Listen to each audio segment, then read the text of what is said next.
a technique I think is very effective while pummeling, particularly when your opponent and you are wet. Okay, so that's obviously be no-gi type of situation, as well as fatigued. So I think this is a very good technique towards the latter portion of a match. It's called a slide-by.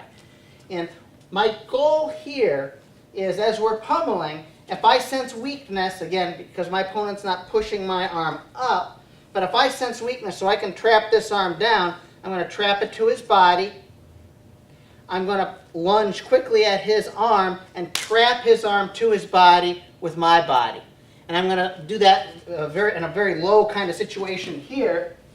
And you're going to notice I'm going to be trapping with my head as I come down and then come up, keeping his arm pinned to his body. Typically, because he's pushing into me, he's going to be going forward somewhat. So I want you to watch some of the angles here as I do that. So I'm digging in here. We're going back and forth. And I sense this arm, is coming down. What I'm going to do is I'm going to push it typically from the wrist. It's very hard for me to push his arm in from his elbow here. But if I can drop down to his wrist, that's easier. However, that's still hard just to go arm against arm. I'm not going to go arm against arm. I'm going to put my body, I'm going to control his wrist here, but I'm going to drop my body down and with my body jam it into his side. We're digging in.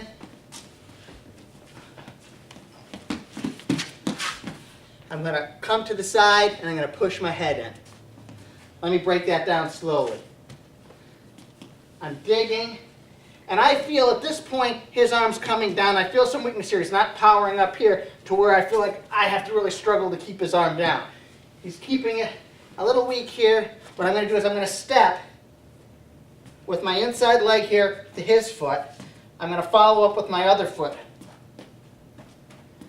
You're going to notice, though, as I do that, I lower my level. And as I do, I swing almost like his arm is a rope here to here. I want you to notice here, I want to push my head in tight. So I come down. He's typically going to be moving forward, and I'm going to come up. I'm pummeling. I come from here, down, down. Notice my butt is right at my heels. I look into my opponent. I'm going to push the arm in and press it with my body. And notice how I'm pushing. I push into him, I'm down, but there's a lot of pressure here. I'm turning my head. He's going this way, so I'm almost going to kind of help him, and we're almost going to go slightly backwards from my perspective ultimately.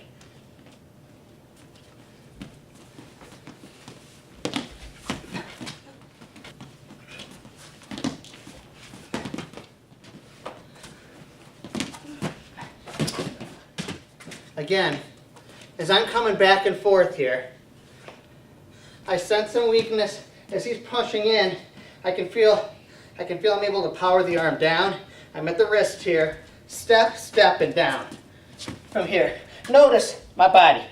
My hips, my chest, my abdomen are along his leg here. And at my head, there's no space here. And that's crucial.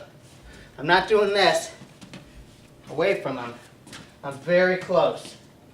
So from here, this direction here. Block and in. As your opponent pushes, the harder he pushes ultimately, especially when he's slippery, typically they're going to go flying. And it's important that as I step, I maintain contact with the side of my face because I'm going to have to maintain that contact typically to finish the technique or to bring him down to the mat.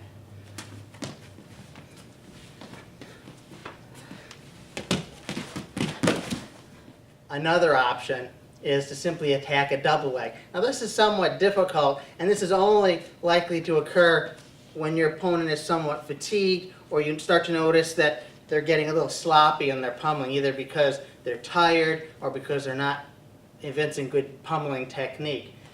As I do the double, I'm going to do the same kind of concept as I did with the slide by. I'm going to use my body to pin his arm to his body. Okay? Actually, more my shoulder area here. And pin his arm to his body. Most typically, I'm not going to go to my knees, but I can go to my knees if I want.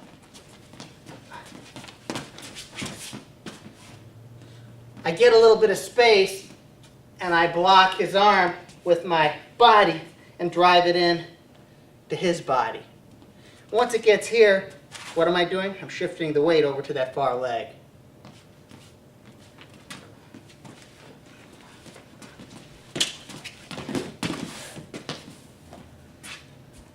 Naturally, if Colby is really tough in here pummeling and doing what he's supposed to be doing in terms of keeping my arms up, that's very difficult. This situation is not going to present itself.